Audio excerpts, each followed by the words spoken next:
Fly chick coming through. Nice to meet you. Glad you came too. Like you said, when you know you got moves. You spit game and you know you spit. Hello, everybody, and welcome back to another episode of the Fastlane Collective Chinese Grand Prix recap show.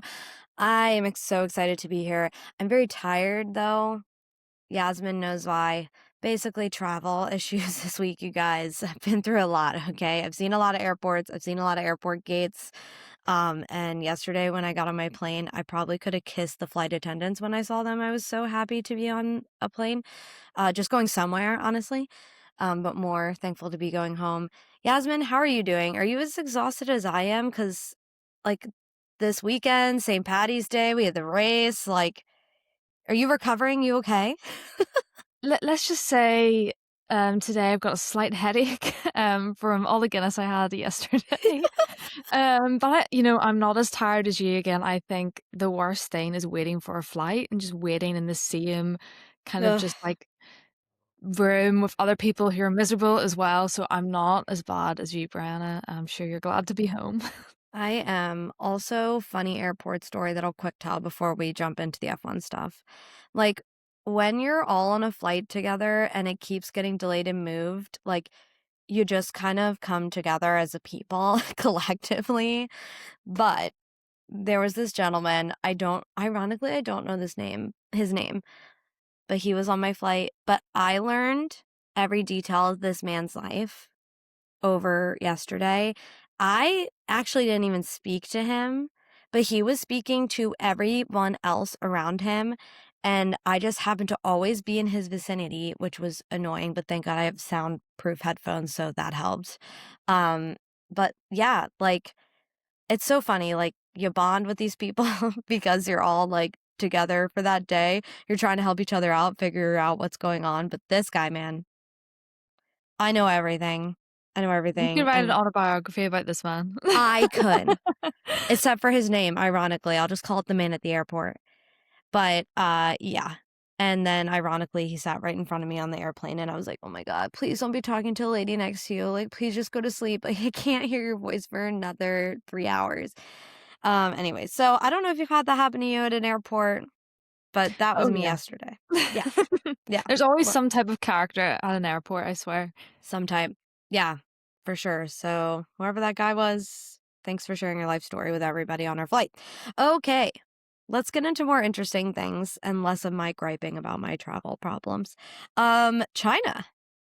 I feel like this is a track that I forget how cool it is until we're there. Do you like this track, Yasmin, or what are your feelings about the Chinese Grand Prix? I really like this track. I kind of forgot about it for a while. Again, when we had COVID, that was off the calendar, and then it came back and I was like, oh yeah, China. I forgot about China. Right. The only thing I don't like is the like 7 a.m. start for me. I'm not a morning person. The start of the season is always hard for me because I know like it's rich for me to say because I know you have to get up at crazy times to watch races. But the track itself, yeah, it's very cool, very enjoyable. I know some drivers really like it and others don't. I know Charles Leclerc said that this is not a track for him, which you could kind of see maybe with Mm-hmm. Lewis Hamilton getting the edge this time around, but it's a cool track. Yeah. Yeah, I feel like drivers either love or hate this track. And I feel like every track we go to now this year with the new regs, it's kind of like just discovering kind of a new track, even though it's the same track we've been to. But yeah, Lewis Hamilton specifically loves this track. He was very vocal. He's always been very vocal about it. So I was crossing my fingers after the good results that they had in Australia. They go into a track that he loves. Could we see something? And we did. We did, which we will get into. But really quick, before we start to recap our race, just one bit of news. We talked about this week the possibility of Bahrain and Saudi Arabia Grand Prix being canceled. That is official. The Grand Prix have been canceled. Thank you, F1 and the FIA, for doing the right thing and just canceling these. And they are not going to be rescheduled. That is official as of today. So we're going to have like a mini beginning of the year break. So that means Bahrain and Saudi Arabia. Well, Bahrain was supposed to take place the weekend of April 10th. Saudi Arabia is supposed to take place the weekend of April 17th. So right after it. So we'll have a little mini break. And we were just saying how we're not mad about that, right? No, I feel like the drivers sometimes need this break. And I know again they have breaks out the season, but there's so many races. So I'm sure they're not going to know themselves of having like a nice kind of like mini holiday. Yeah. But it also gives the time for like teams to maybe work more on upgrades and really understand the 2026 regulations and the cars. So it might turn out to be a positive thing for the sport. Yeah. I know one team that's going to really want that time, and that's Aston Martin. Does they need some time. So Yeah. yeah. Yeah. It'll be a nice break for the drivers, I'm sure, to have a little mini vacation, but also kind of digest the first couple races of the season and be like, okay, like got my feet under me a little bit here, and now let's figure out how I'm going to apply this moving forward. But yeah, no races. So 2 less races this year. So that makes 22 races in the season now, correct? Um, so yeah, I don't think anyone's going to be mad about it. I mean, those races are great races. I know obviously that Bahrain is a very familiar track to a lot of them. But yeah, not mad about it, not happy about it either. I don't know. It's a weird feeling, but we're okay with it. Thank you for doing the right thing, because that definitely, I was a little worried that they were going to try and like push it and make it happen. And I think all of us collectively as fans and the drivers were like, no, this shouldn't happen. So, but we're sorry if you were supposed to go to one of those races. That is a bummer for the fans, but hopefully you'll get your ticket money back and maybe you can try to go to another one. All right, let's get into the race. We're just going to go right into the happy news. I feel like there was a lot of happy news actually from this weekend, but the most happiest on the scale of very happy to happy, at the top we have Kimi Antonelli winning his first ever F1 Grand Prix. Oh my God. This was so beautiful. I feel like every moment we see a driver win their first Grand Prix, it is like, all the tears.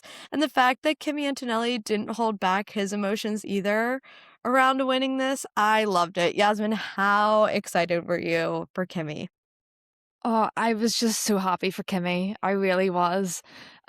Especially there was moments throughout the race. I think there was about he was had like 5 laps to go and he locked up and he went off track. I was like, no, you're gonna no, you're that close, you're that close. Yeah, he just like really controlled the race. I know like from the start, the Ferraris got away and he had to catch up a bit. But I mean, 19 years of age and to, you know, be on pole and have your first win, and it's only your second season in F1, like Yeah. an incredible achievement. And again, like you said, like you could tell by his emotions on the radio. I was just like, Toto Wolff made the right call with Yeah. getting him on board. He even said that over the radio as well. I was kind of reading off all the doubts that people were telling Mercedes and Toto about Kimi bringing him in so early, and he was like, now they're eating their words. And you mentioned Kimi's radio. He even said, you made me achieve one of my dreams, which, oh, so beautiful, honestly. But the racing itself was good. It definitely, at the beginning wasn't exactly probably how he would like it to play out. But when Antonelli took the lead back from Hamilton in those opening laps, what was your gut reaction? And did you think he'd be actually able to hold that for the entire race? What do you think? Oh, like when I was at the moment I was watching it, I was like, I don't think so. But again, I with the 2026 like regulations and these new cars, like there seems to be just so much battling going on that I was Mhm. kind of like, this is gonna be a bit unpredictable. And again, we're only the second race of the season, and there's still so much we don't know about how these cars are going to change and how people are getting confident and their performance. So as usual, I like to keep an open mind. I like to keep an open mind, but I was on the edge of my seat. I can't lie. I'm sure you were as well, Brianna. I was too, because obviously, you know, um, the Mercedes are dominant. That is not a question at all. But Ferrari is dominant as well too, especially on those starts. They have been able to just be rocket ships off the line, which I think is honestly one of the only reasons that we're kind of seeing a lot of this cat and mouse game at the beginning of these races so far, because no one else seems to be that quick off the line. like Ferrari is. And I think that is really giving them that competitive advantage. Even if they're not P1 or P2, they're still like, well, don't worry, we'll be B1 and B2 into the first corner, because their ability to launch off that line is crazy. But yeah, again, this is only the second race of these new regulations. I was like, okay, is what we saw in Australia also going to happen here in China? Are we going to see as much as that cat and mouse game on a different track? Very different from Australia, obviously, the design of this track. And how's that going to play out? So I wasn't sure if he would be able to hold it, but I was praying he would, because obviously George is quick as well. Just thinking about a little bit more experience too there.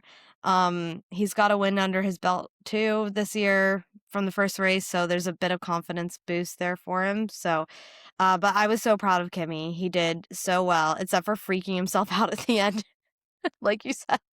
He even said, like, I was really freaking myself out at the end there. And Bono was like, yeah, you did. Like, that was all you, dude. Like, you did that. But he did so well. But speaking of Russell, Russell came in second, but was 5.5 seconds behind Kimi. He obviously still leads the championship by less than 1 point. Sorry, by 1 point, not less than 1 point. There's no half points in Formula One. So Russell is still leading the championship by 1 point over Antonelli.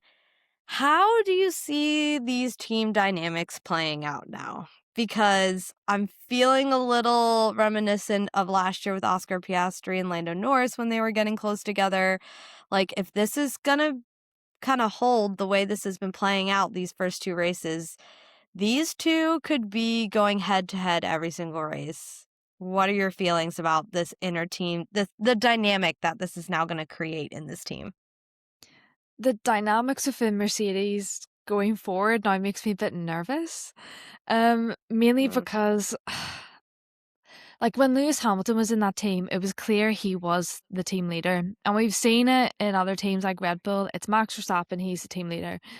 And then you've got George Russell and Kimi, and they're kind of like on equal playing fields at the minute. And again, like we saw last year with Oscar Piastri and Lando Norris, this doesn't always work out.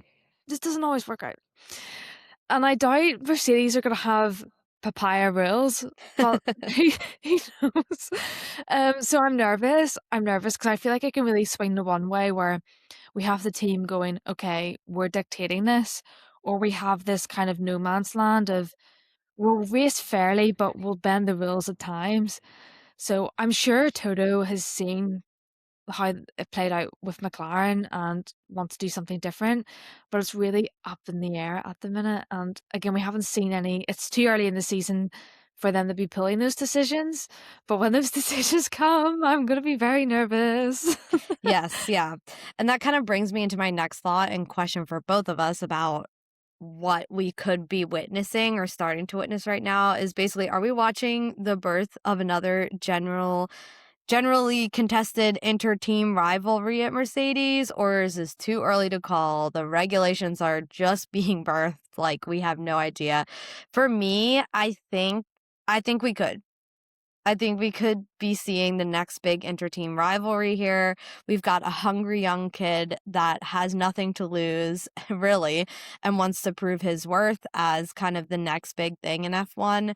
And then we have George Russell, who has been in F1 what feels like forever now, but he's kind of like had a slow work up through the ranks. As we know, he's at Williams for a while, just sticking with that team and sticking it out there, and then finally going to Mercedes and having a chance to win it all. And then Mercedes shits the bed with their car design, and the poor kid really has to fight for race wins, and even a podium at that point. And then finally, the start of this year, it looks like Mercedes has really honed in on that car and got it right. And now he's got this young gun coming up right behind him, challenging him for this. And all of these points are going to matter so much, even sprint races, especially with them starting out like this, only 1 point apart. So I do think we could be seeing a rivalry, inter-team rivalry happen here. What do you think? You know what? I think Russell, and like whether he wants to feel this way or not, will feel like Mercedes owes him a world championship. Mm. Like you said, spending so long at Williams because Toto wanted him to stay at Williams and he wanted to come up sooner, and then finally getting the call up to Mercedes. He probably feels like, I've done the dirty work. You know, I haven't just Yeah. walked in and this car's amazing and I'm winning races. Like, I really worked hard for this. And I'm sure Toto might feel that way as well. It's like, oh well, you know, but you've got to play fair. I always feel like that. No, you just have to play fair. But then it's Formula One, and sometimes things just don't work out that way. But yeah, Yeah. it's going to be very interesting to watch, and it's going to be like a story I'm sure we'll cover throughout the season. Yeah, I know. I feel that too, like with George Russell, like he feels like this is his time, you know what I mean? And he's been the name in everyone's mouth for contention for the championship this year. That's no mistake. I mean, it's there for him to take, I feel. But also on the you mentioning like he's put in the work, he's done the dirty work. And done what Toto has asked him to do, frankly. Like Toto has guided him through his career. He's his manager, which is weird. How is that possible? How can team principals also be managers at the same time? Like I forgot about that, you know? Now that I you've mentioned know. that, I was like, oh yeah, I forgot. It's a little weird to me. But also my heart goes out to George Russell a little bit because it just seems like he gets a little sprinkled bad luck every time. Like Williams just being absolutely horrible, but he did a really great job there, especially at the end. And then coming to Mercedes and you finally feel like, oh yeah, this is his time. And then they build a shit car. And now he's got this young, hungry gun in the seat next to him that is, as of the second race of the year, challenging him for the championship. So, yeah. And we know how George gets when he gets a little flustered. So he's such like a little brown noser, George Russell, like honestly. Yeah. I really liked him a lot at Williams, like, but also now the more he's gotten into Mercedes, he's giving me like, yeah, George Russell is giving me brown noser, kind of like annoying tattletale vibes. Yeah, I can see that. I get the vibe as well. I get the vibe. Yeah. I'm not saying he's not a nice guy. I mean, he's dating one of the who seems, I don't know her personally, we're not friends, but seems like the sweetest, nicest person ever. So I don't know. I just have the ick with George Russell right now. That's all I'm saying. That's all I'm saying. Is it because of like the things he says on the radio sometimes? Like, oh jolly goodness. Because I hear that, I'm like, oh god. He's just like a typical Brit. Like, I don't know. He also sometimes gives me like grandpa vibes a bit. Like He's an proper, old soul. yeah, like a proper English grandpa, like just, tea and biscuits on the weekends. And I don't know what, of course, Daniela's not here. She's going to listen to this and be like, that's not what British people do. She's gonna be like, guys, what the hell? I'm so offended right now. She's like, just insulting my people when I'm not there on the podcast. Sorry, Daniela. We love you. We love you. We love you. Yeah, we have no discrimination against anyone, just to be very clear. This is just my ridiculous American take on British people. Fish and chips, that kind of thing. But yeah, we'll see how that inter-team relationship plays out if Toto's able to kind of like keep the peace, but still let them fight for what they're fighting for, or if that trigger might get pulled at some point where you have to put your eggs in one basket. I know we've talked about that a lot over the past 2 years with McLaren. Like, stop this papaya rules and like put all your eggs in one basket and back that one driver. And you never know. There's so much season to be had now. We don't know like what their situation is going to be. Will they stay this close in the points up until the end, which would be amazing? Or will want someone pull away at some point where it's like, okay, we need to back this driver now. Like, this is how it needs to go. So we'll see. We'll see. Just a little bit farther down on the happiness scale of things that happened this weekend, Lewis Hamilton was on the podium for the first time since Las Vegas 2024. It is his first podium with Ferrari after 26 races. Yasmin, what did that moment feel like for you? as a fan, seeing Lewis Hamilton back up there. It's the Kim Kardashian effect. No. I know, I'm so happy. I'm so happy to see him up there. Again, last year, I felt like that man's soul was just beaten to a pulp. Like every race, he just got Yes. sadder and sadder. But yeah, this has brought some life back into Lewis. And we kind of talked about this last year when we're coming to the end of the season that, 2026, new regulations, this could be like the life that Lewis Hamilton needs to get back into F1, because it kind of felt like he fell out of love with Formula One, which is Yeah. understandable.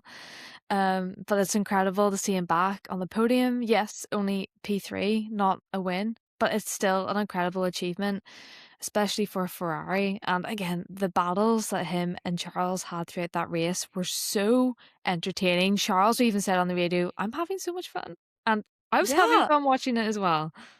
Yeah, isn't it amazing how we've heard so many, and I know we talked about this in the last episode, but I feel like there's this huge divide. There are drivers that like, this is not fun. Like Max Verstappen, we heard him making fun of like, oh, I replaced my simulator for a Nintendo Switch and just played Mario Kart to prepare for this weekend. I was like, ha ha ha ha. But we have some drivers that are really not enjoying this. And we have some drivers that are like, oh, I'm actually having a real good time. like, yes, this might be a lot to deal with and it's hard, but the racing I'm really enjoying. As a fan, like you said, Yasmin, like I was enjoying the racing. Are you happy to hear drivers saying like, whoa, that was fun? So happy, because I feel like the past couple of years it's just been, I've been stuck in a DRS train, and I know we're stuck in a overtake train, active aero Overtake train. mode train? Overtake mode train thingy at the minute, but it's not as bad. At least we are getting battles on parts of the track that we never used to get. It's like, it's not just, oh, you can do an overtake here at this one time, and that's it. Yeah. There's so much more, I feel like, unpredictability and excitement. And I think a lot of the drivers are feeling that. I feel like more the drivers that are more kind of like, I don't really like this, are the ones that aren't doing well, or the ones that cars are shaking the literal life out of their hands, which is understandable. But I think once the teams all kind of start to kind of understand the cars more, and they're safe to drive, then we'll start getting to a point where everyone could kind of see the benefit. But I understand that we're not there yet. We're not there. Yeah, still much improvement to be made with these regulations, but I think the early bits of what we have seen, and the racing specifically it's producing is very hopeful. And I agree with you. It's good to hear drivers say, I had fun. That was fun. Like, I'm like, good. I'm glad you're having fun. I want you to have fun too. You're doing this for you and the entertainment of it all. And I'm sure the millions of dollars you're making is part of it. But it's good to hear that.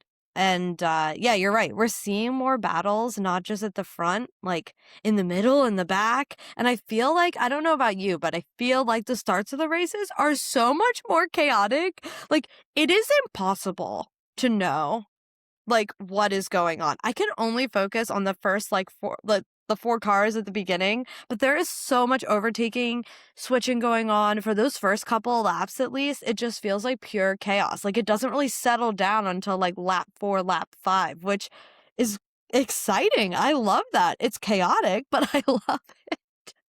I mean, you've really got to give it to the commentators, because I'm looking going, I don't know who's who, where am I? Like, this is mental. I know. But it's good. It's good to have that chaos, because I think that's when you get the best of Formula One, where you're like, what is going on? Help. You're like, what's happening? Yeah, it's really, really exciting just to hear drivers having a good time. You mentioned, speaking about a good time, you mentioned Leclerc and Lewis battling it out on track several times throughout this race. I know on the broadcast for Apple TV, some of the commentators, or for some reason it's David Coulthard. Yeah, David Coulthard. I don't know. Sorry. I'm losing who is the commentators now. But they're former F1 drivers, and they literally were like, oh, ah, ah, like they were saying, like the two drivers in the commentary box just like are crouching back, because they were really battling it out throughout the whole race. I guess my question for you, Yasmin, is do you think Ferrari handled the way these two were battling well? And were you worried that this was going to get ugly at some point? I was more worried that Ferrari would try and like dictate how they battle each other. Yeah. We've seen it before. I think they handled it well. They kind of just let them do their thing, which is how it should be. But I was nervous watching it. I was like, oh my God, they're so close together, they're gonna crash. And I think eventually, whether that's between Mercedes and their two drivers or whatever, we are going to inevitably have a crash at some point where I think Lewis and Charles might take each other out. But yeah, I think they handled it okay, but I wouldn't be surprised further down the line when the pressure gets applied to Ferrari as usual, that things start to kind of slip away from them a bit. Yeah, I feel like I was always wondering this, especially even when Lewis came into that team last year.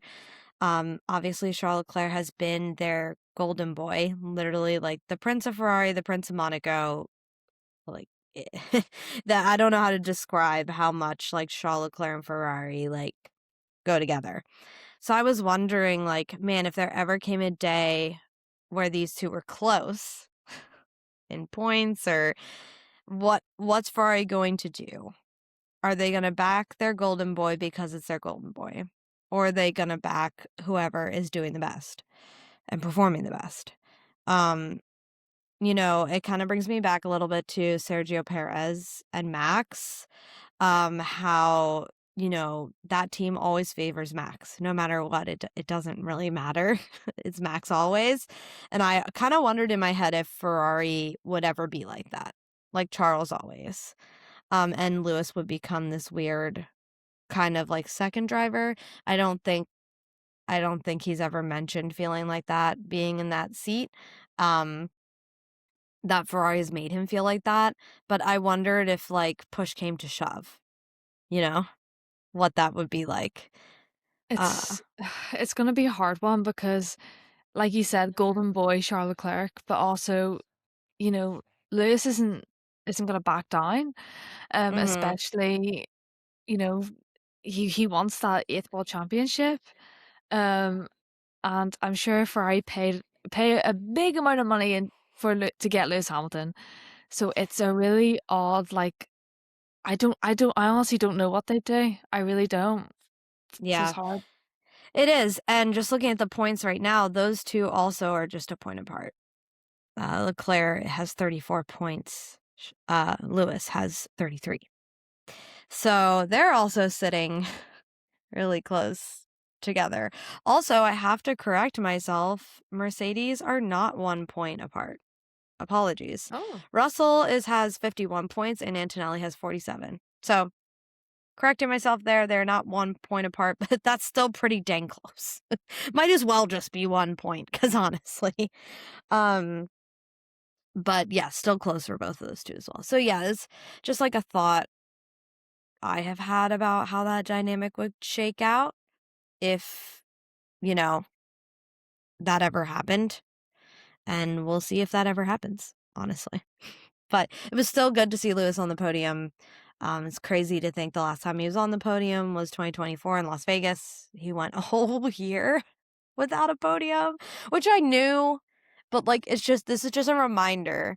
Also, we have to talk about how beautiful that podium was with Kimi Antonelli on that podium, who took Lewis Hamilton's place, which Lewis like said multiple times throughout the weekend, and then Bono up there with him as well. Like it just kind of felt like this full circle moment that we saw happening in front of us, and it was really cute. I loved it. Very sweet. Very sweet. Yeah, it was very sweet. All right, let's move on to some other topics of discussion that aren't so sweet, unfortunately. But we had a lot of DNFs. Listen, like the first race of the season, we had 6 people out. In this race, I believe we had 7. So I think seeing DNFs or seeing people not even make it to the race or the grid is going to be something pretty common that we see at least for the first half of this season, because there are a lot of teams still really in the muck and in the dirt about these cars and still really struggling with figuring that out. And also these cars are new. They're going to have finicky flukes that come up that they don't know how to solve right away. And that's going to cause some of these DNFs. It's going to cause some of them not even starting the race, like McLaren. This sucked for them. Honestly, they haven't had the strongest out of the gate in Australia. It wasn't horrible, but it wasn't what everyone was expecting for sure. For the championship winning team, for the constructors to come out not so strong. Both cars for the race did not even make it to lap 1. Lando Norris had a steering wheel issue caused by electrical problems, so he didn't even race. Oscar Piastri also struggling with electrical problems, different from Lando Norris, but still having to do with the electronics. So both of them just didn't even race. This is wild, Yasmin. How did you feel when you saw both of these cars not even make it out? I was just in disbelief that McLaren did not start this race at all. I just I'm struggling to find the words. Yeah. It's just crazy. I really thought, again, we're only the second race in, but I thought they would at least get some lap time. Because especially Oscar Piastri, I feel like is going to be really lagging behind. Because how are you supposed to understand this car, see its faults, when you can't even do a full race distance?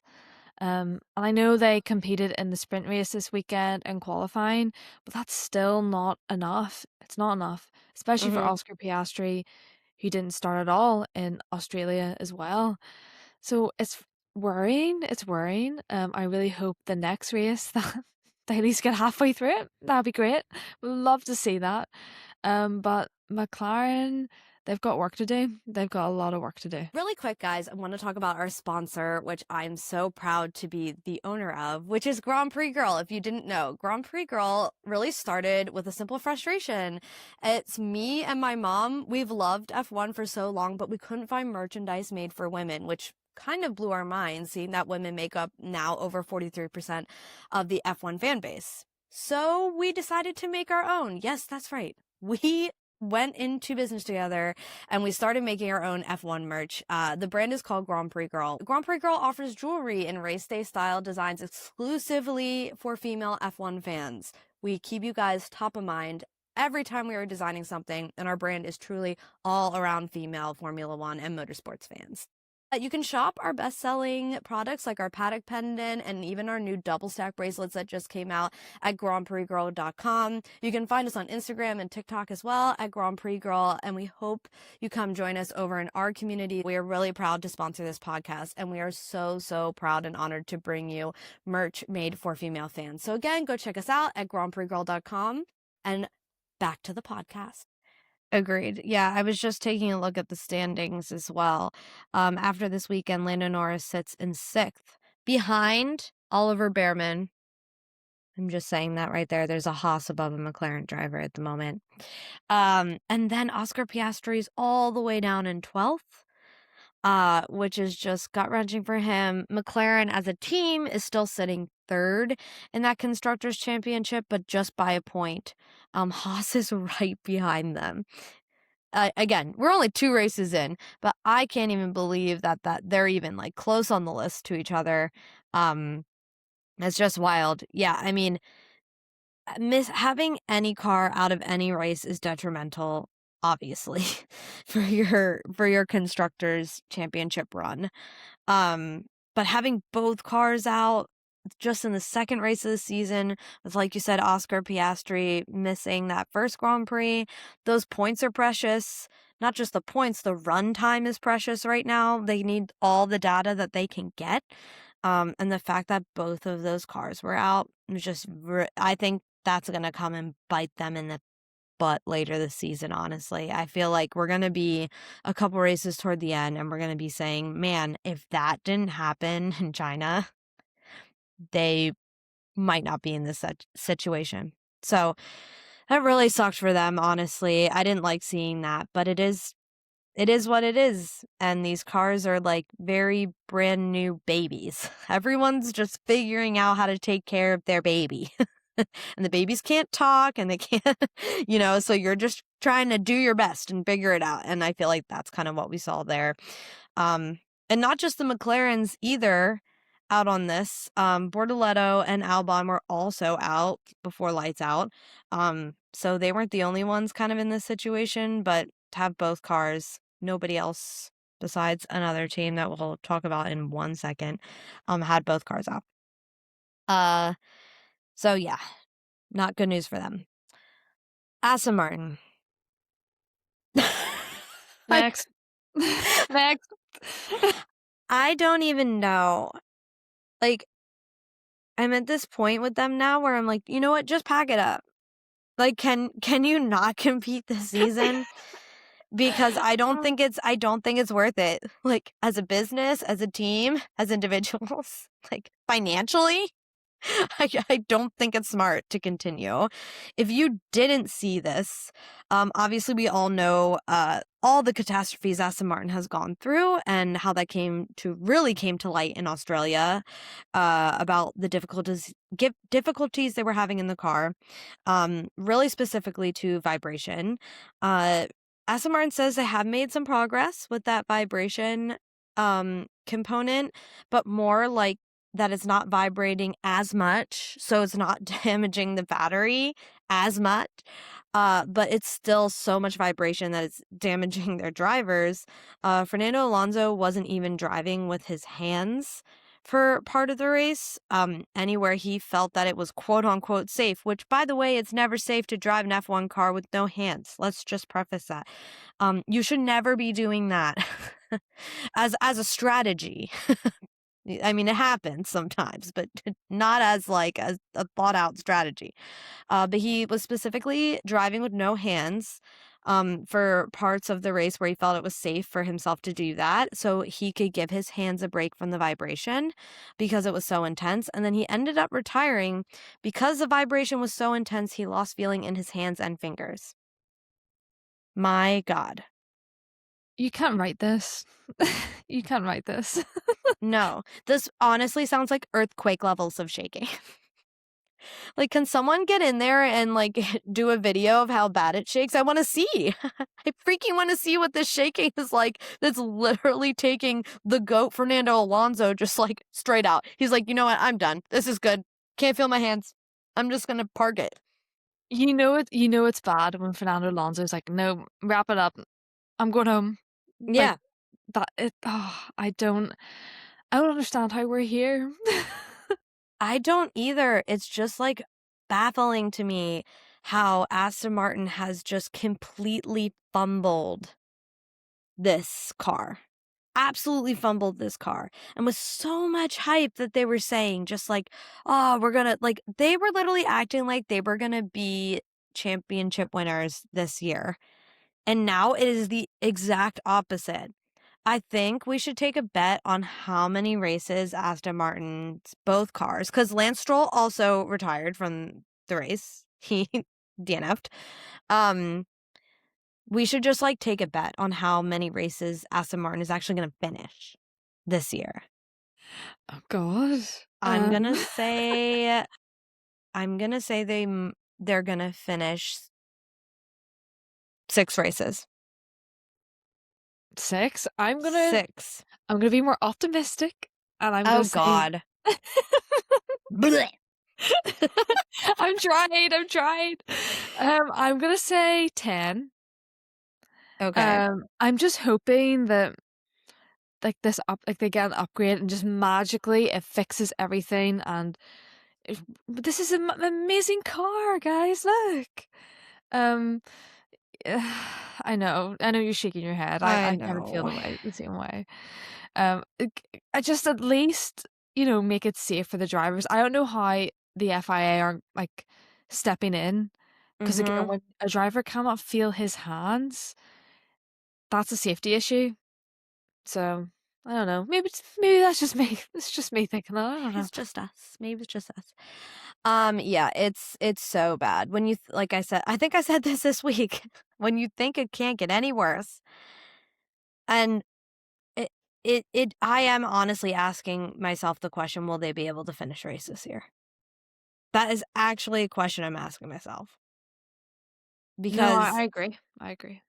I mean they have to get that vibration thing under control because the car is working, it's driving. It's just undrivable because of the vibration, how severe it is. If they can get that under control, or at least to a point where it's not causing their drivers to lose feeling in their hands and fingers, they could possibly like just try to recover whatever they could. But the fact that like your car can't even be drivable because of that is just insane to me. I would love to see if like that's ever been the case. It kind of makes me think about the porpoising a little bit when we had the last regulation change, how drivers were actually concerned that it might be undrivable because of their spine. Um I remember a lot of drivers saying like it's incredibly painful, like especially the Mercedes, they were suffering it the worst, but they made it through that. But Aston Martin can't make it through this. So we'll see. I wrote it down right here in my notebook. Okay, I said Aston Martin's going to finish 6 races. And this doesn't even have to be both cars. We're just saying one car. One car to finish the race. And you said 10. So we'll see. I'm not going to forget We that. I'm going to shall. like start it here so we come back to it at the end of the season. But yeah, good luck, Aston Martin. Honestly, we don't have much hope for you. It's looking pretty bleak. It's looking It bleak. is. And honestly, I don't want to imagine how angry Fernando Alonso is or Listen, Lawrence Stroll because he just seems like a scary guy when he's happy. that's Like, true. yeah, scary. That's so scary to even think about. I think like with Fernando Alonso, like he must have retirement in his head at least a little bit. Yeah, Um, and he probably thought, oh, get a good maybe 2 seasons or so with this new car, you know, end on a high. But I'm sure he's kind of going, maybe I'll just wrap it up halfway through, because it's just it's impossible to get any good results or even get up the grid when you can't even hold the steering wheel. right. So Yeah, that's a great point, Yasmin. I didn't even think of that. Like, why even? He's only on a year contract with them right now. Being Fernando Alonso, he has to be thinking, why even stay at Aston Martin for this whole year? If it's going to be like this, there's no point. I can't even drive. So, yeah, that I don't think that's out of the possibility of things that could happen this year for him. So we'll see. Also really quick before we kind of wrap things up here, Max Verstappen, he also retired from the race. He hasn't been on the podium, hasn't been anywhere close to the podium. Obviously, we're only a second race in, but that is very unlike Max Verstappen. Usually, even when he starts from the back, we still see him at the front toward the end of the race, and that has not been the case this year. He's voiced a lot how he doesn't like these cars. We kind of mentioned that before.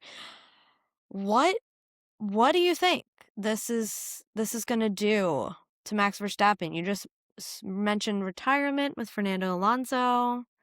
Do you think this could maybe push Max Verstappen into retirement if things continue the way they are? funny you mentioned that because probably like yesterday I was on Instagram and I follow loads of F1 pages, but something came up Mm-hmm. where Max Verstappen was being interviewed and he was talking about how he was being asked like, oh, like is retirement like close? Is it far away? And he said it all depends on these regulations. He said it could come a lot quicker or it could be a lot further away, depending on the car. Yeah. So I think it is coming sooner. I don't do I think he's gonna retire like this year? No. I think he might give it like 2, 3 seasons just as a rough estimate. But again, he has a Mm-hmm. family. He's achieved so much in the sport. I feel like he'll kind of like pull a Nico Rosberg, where he's like, if he like wins, like not, I don't think that he's gonna win like a world championship this year, but I think if he was to get anywhere close, he'd be like, yeah, I've done it all. Like I'm okay now. Yeah. So yeah. Yeah, I think eh, I agree with you that this could push him toward retirement maybe in the next year or two. Especially if he's not enjoying himself. I think what we've seen with him is he's asking himself those questions of like, am I having fun? Now, if I think Red Bull is able to progress this car, um, and get him up toward the front, I think he'd be having a lot more fun. Of course he would. Like you're always having more fun when you're competing for podium or race win. Um, I think we would start hearing him say like, "Oh, that race was enjoyable," just like we have been hearing from Lewis Hamilton and Leclerc and George. Um, so hopefully Red Bull can kind of progress that. It really looks like they're struggling on the starts, honestly. I remember watching the replay from this weekend as well, and they were saying on the broadcast he just has no turbo spool. And you can see just how the car just can't. I don't know. It's almost like half the car is working. So I think if Red Bull can get him closer to the front, I think he could actually be really enjoying himself and maybe find a new refreshed love for Formula One, if you will. But we also know he has so many other endeavors he wants to do with rallying and other things, sim racing. So it's not like he'd retire from motorsport from forever, but I could see him being like, okay, it's time for a new challenge, something else that I actually am enjoying instead of something that I'm dreading. But yeah, also sad to see him retire. It's just weird not seeing Max Verstappen like on the broadcast at all. I know it would be so weird. But I think it's the right decision to, when you're not enjoying it anymore, to leave, or when you're not getting the results and you've done so much in your career to Mm-hmm. leave, because we've seen it with like Kimi Räikkönen. His last race was kind of forgotten about over the whole like Max versus Lewis 2021 whole thing. And even like Sebastian Vettel, like his career just kind of died out in a way. Right. Um, Not saying that Max is going down that same road, but I feel like you should end on a high. I don't Yeah. know, it's me, but Yeah. yeah. Nico Rosberg must have knew something because he did exactly that. Um, To be honest, I think the stress of winning a world championship, I'm like, "Oh, one and done, I'm out." I'd yeah. see you later. You're like, that's it. That's it. Yeah. And also just it seems like a better way to go out. But also we've seen so much of this, not just with Formula One racers, with athletes. It's their life. So it's hard to like let go, even when you know kind of it's time to let go. Um, I think a lot of people were saying that with Lewis Hamilton as well. Like, just go out on a high, man. Like, instead, that wasn't the case. So we will see. We will see how Red Bull is able to develop this car for Max Verstappen and Isaac Hadjar, of course. He's there as well. Really quick, just two honorable mentions for this race. Oliver Behrman, P5 for Haas. Well freaking done. I think one positive things for him, doing really well, but also really positive showing for Haas. Like I said, they are sitting in fourth in the Constructors' Championships, which again, only the second race. Everyone calm down. I'm like getting myself excited, but could we see Haas climbing back up the ladder this year? Maybe. Could we see another Nico Hulkenberg podium this year? Please. Maybe. Honestly, I don't think it's out of the cards from what we've seen these first two races. And then Pierre Gasly scoring points for the second time in a row. Obviously scoring in Australia. That's positive for Alpine. We know they haven't been doing so great. So good on him for being able to get up in the points for the first two races of the season. I'm sure it's giving him a little bit of a confidence boost. All right. So, Yasmin, after two races, Mercedes clearly leading the championship. They're clearly, the ones to beat. Ferrari close behind. Does this feel like a dominant era shifting that we're seeing here? Or do we think it's too close to be able to tell? Oh, it's too close. It's too close. Do I think throughout the season that they're gonna be up there? Yes. But I think, I just hold out for upgrades. I really do. Because we've seen it before. Like McLaren, like they had their upgrades, and they were just at the front of the field all of a sudden. Do I think that's going to happen this season? No, I think we're still going to see a lot of teams struggle.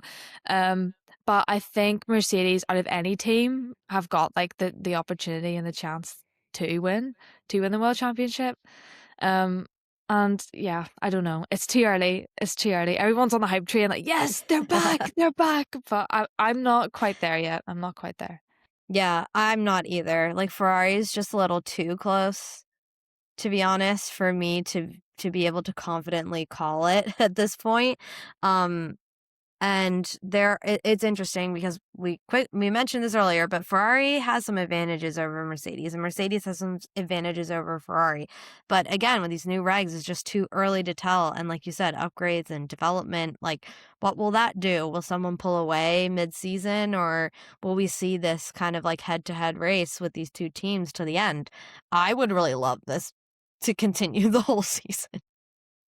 I think, and I would love to see some other teams enter that space as well.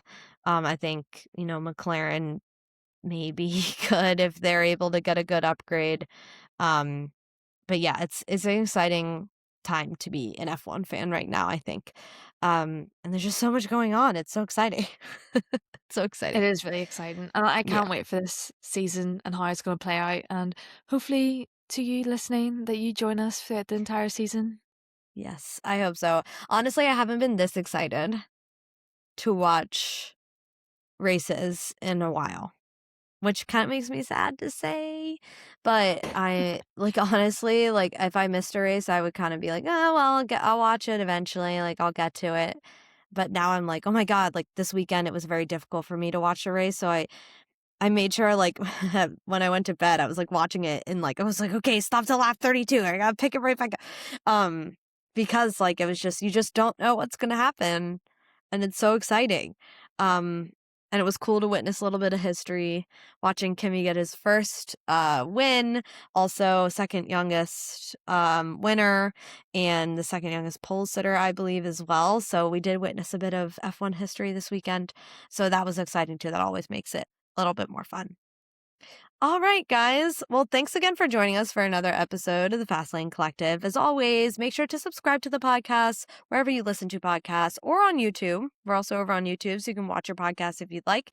But make sure to subscribe so you don't miss a single episode, and make sure to go follow us over on TikTok and Instagram as well. We'd love to chat with you over there and be part of our little Fastlane Collective family. But until next time, you guys, we will see you in the Fastlane. Bye-bye. Hello, fly chick coming through. Nice to meet you, glad you came too. Like you said,